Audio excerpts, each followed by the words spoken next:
Yeah, it's 1 second attack speed. Split Shot can, of course, proc both Maelstrom and Skull Basher.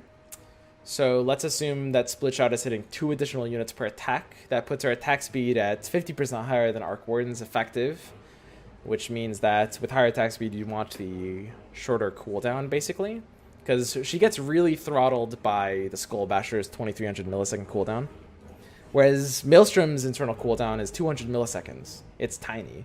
Maelstrom's cooldown literally only exists for Medusa, basically, right? More that Basher is worse on her? Yeah, exactly. Like, Maelstrom's 200 millisecond cooldown means it's triggering on, like, every auto attack, whereas Basher, you're getting a separate Basher with a separate cooldown on your Arc Warden clone, effectively. I think that makes more sense. Disruptor next to Dummy lost that fight? Yeah, I think so. Disruptor next to Dummy was my misplay there. That's what I was thinking at the same time. I was prioritizing my Tide, but I shouldn't have been, just because Disruptor had the bracers. We might have been able to win that game. That could have just been like a problem at the end with my positioning. What does it mean when it says damage 7580? That's a variance on hit. Every unit in this game that does an auto attack will apply a slightly variable amount of damage. So it basically rolls a d6 and will assign you a random value between 75 and 80. So we can say it does 77.5 damage per hit. But there is always like this tiny amount of variance. So when you like lose a fight to a unit that has literally like 5 HP left, you can blame RNG on that.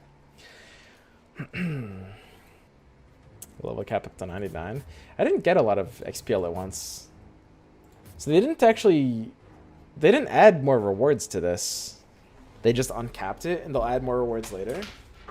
I'm not gonna lie, I'm not a fan of this change. It doesn't, obviously this isn't a gameplay change. They said they'll add later. But, I don't know, it rewards you for playing now, but then it's like, when they add them later, then you'll just get them all at once. That feels less good. I don't know. It doesn't really matter. That's not even really gameplay. Who cares?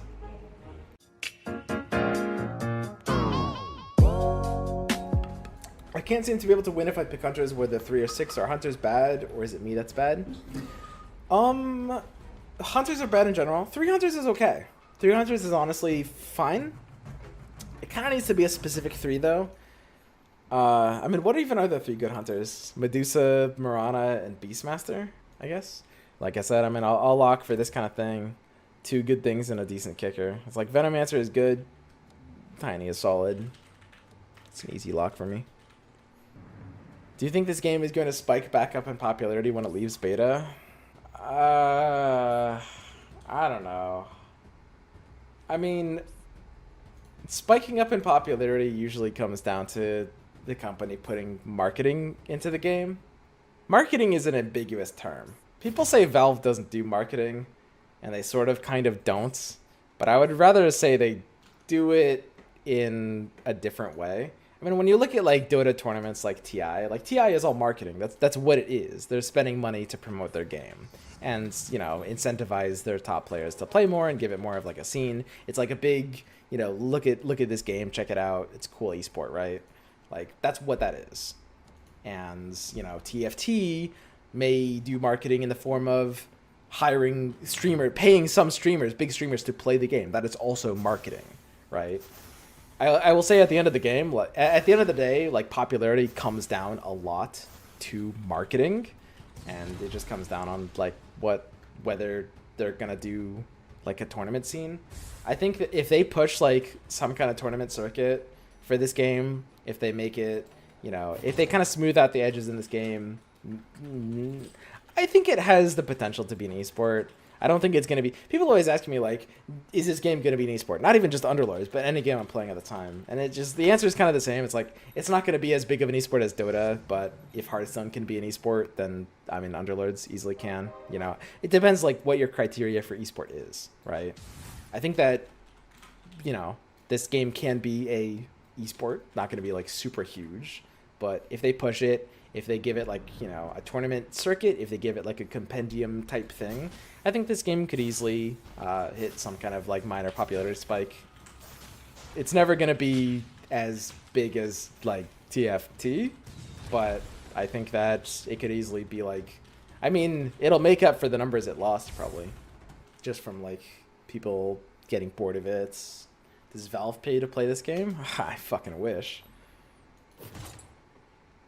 So we have pretty jank items here. I mean, Blink is the best item here. I rate Blink basically, it's pretty much tied with Gloves right now in my book. It's about the same.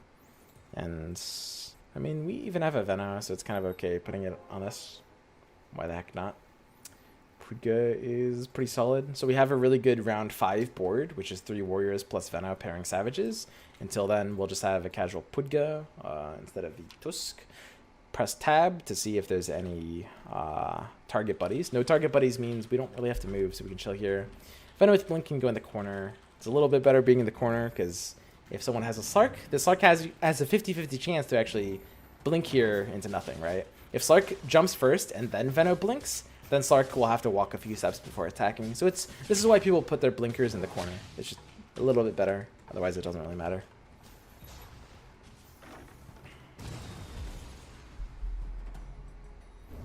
To be fair, this game takes more skill than Hearthstone does. I think that's true. I think the auto battlers in general take more skill than card games in general. That's a broad generalization, but yeah, sure. I don't even really see that as a knock on Hearthstone. I don't know. Hearthstone isn't like some super like brain dead game. It has like a really bad reputation for being like super brain dead low skill, and I don't know. I mean, it doesn't have the highest skill ceiling ever, but I don't think it's as bad as people make it out to be. Not nearly. People kind of exaggerate.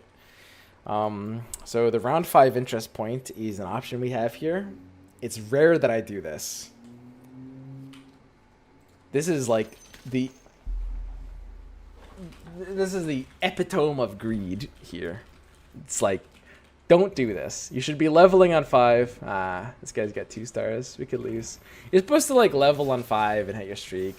But like with 3 warriors, chainmail and pudge, and Veno pairing savages, I feel pretty solid here.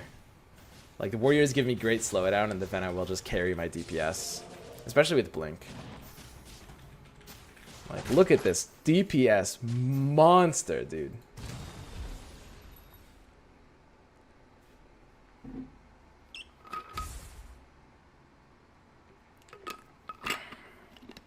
It's not pronounced epitome. Guys, I was being facetious. Here we have Terrorblade here. I don't like Terrorblade. I don't like anything. Drow. I don't like Drow. I don't like anything. Let's go Drow. We could pre-level here. Yeah, we fucked up. We were supposed to pre-level. Yeah, pre-leveling was actually good. Because I think like hitting that interest point makes sense. But now we have the option to level up without it costing us interest. And on top of that, we have more of a built-up streak to make it worth protecting. So we can like pair Heartless to this board and see what's up. Is a Heartless pair actually better than a second Tusk picking up Warrior and Savage? Ah, Drow versus Tusk, the ultimate battle. Which unit is fucking worse? I mean, Heartless pair kind of blows. I think the answer was the second Tusk.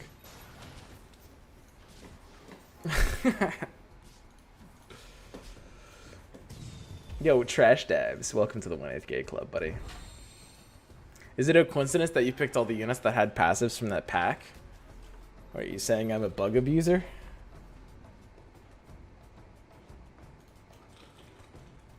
Feels like CK should find a spot here. I mean, CK is probably the best unit for this floater. There's no reason not to overflow this. I mean, if morph, like, if we ask pull 2 morphs, we'll be happy we're doing this. I'm usually, like, kind of lazy, but 1, 2, 3, 4, 5, 6... 7. Okay, so the ultimate greed play. Sell Drow, sell our entire bench. 4 out of 5 are board, and 19 golds to try to win. Obviously, we don't have the kind of balls that require that play. You know me. My nickname in high school was Small Balls Swim. We're just going to chill here. Looks like the best we can do. By the way, Warriors are a good alternative to Savage Druids earlier. Yeah, I like 3 Warriors early, for sure. If I pick up an early Doom, you know, I like 6 Warriors early. I want to start doing that more and more. I've gotten a lot of respect for Warriors. I was definitely kind of wrong about them. I shouldn't say kind of. I was wrong about them. I thought 6 Warriors was worse. And I'm not saying I love it, but it's a lot more viable than I thought.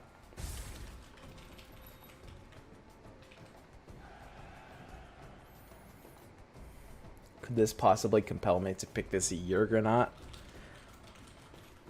No. I am not saying 6 Warriors, screw that. Yeah, FKDN is still not a believer in 6 Warriors. We'll see, we'll see.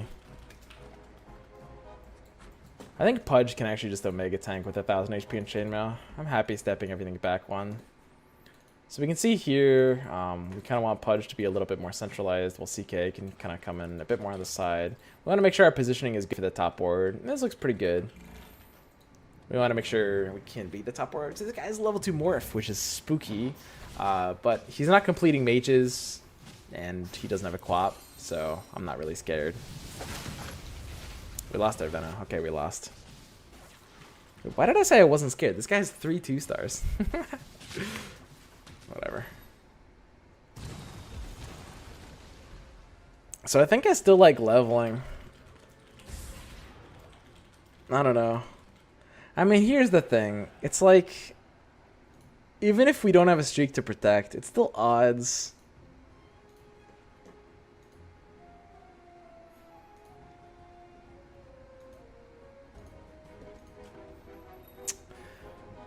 We'll level on 11, I think. That's fine. 1, 2, 3, 4, 5, 6, 7, 8, 9. So if we sell our bench, we're good on this level up. If we greed the Drow, we're also good. I don't want to take this free roll. I can't keep the CK pair. And honestly, I don't have like the most amount of respect in the universe for this CK pair. I'm perfectly happy doing this. I mean, it kind of makes our board in the current moment a bit weaker, but I don't even know if this is a super streakable board. A pair of CKs, the value it gives you is kind of tenuous. Sorry, I meant tenuous. Yeah. I don't... Dude, that's a lot of Plague Words. Plague Words, go. Yeah, I don't really want to play for that kind of value here. Whoops. Okay, so we're hitting interest points pretty well here. For Peter here's, yeah. I'm gonna get in trouble. Would you be willing to do a rant about how you're comparing boards? I see you checking for mages, assassins, but I'm not sure what I should be where. I mean, if you're scouting and you're thinking about your positioning, just make sure your board is good against the strong boards, basically, of the lobby. Effectively. Actually, it's a little more complex than that. I should give, like, the proper explanation. So... Ooh. Basically, if you're weak, you want to play towards a win condition. You want to like open yourself up to a win condition, which means if you think you have a really good board, or sorry, if you think you have a really weak board, you should actually be checking out the players that have the weakest boards and trying to assume you'll queue into one and hit it. If you have a really strong board, what you want to do is you want to assume you're going to hit a strong board and then, you know, position so that you can beat it if you do hit it.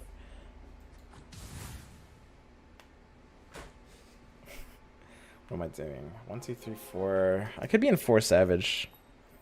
4 Savage is the next sinking. 1, 2, 3, 4, 5, 6. 4 Savage actually sounds nuts right now. I'll rock 4 Savage for a bit. That seems good.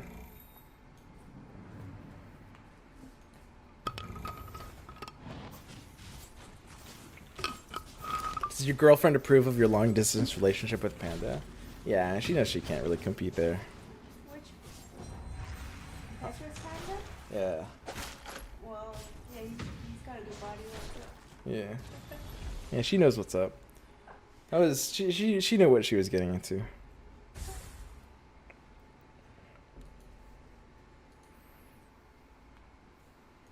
What about a medium board? If you have a medium board, then you just play for average value, and you shouldn't really assume things either way, I guess. I mean, to mitigate losses, I think it's still better to assume you're hitting a stronger board than a weaker board. Basically, I guess a decent way of thinking about it is you should assume you're going to hit a board that's a bit better than the board you have. So, because that's the kind of board that would make the most average amount of... I should put Lycan in here or whatever. That would be the kind of board that makes the most average amount of difference in terms of your positioning swap, is if they have a bit stronger of a board than you. A little, or about equally strong. So like if you're weak, you assume you're going to hit a board that's a little bit stronger than you and that you can outplay with positioning, right? If you have... Oh, this barricade is actually hurting my Vena here. That's bad. Dude, never punished. This Lycan is supposed to be on the board, and we almost didn't break this guy's streak because we were too busy memeing about Panda, but never punished. We won with an Enchantress over Lycan with Summoning Stone. Good meme. Paired Alchemists never feel bad. Tree always feels good. Could be out of 3 Warriors at this point, honestly.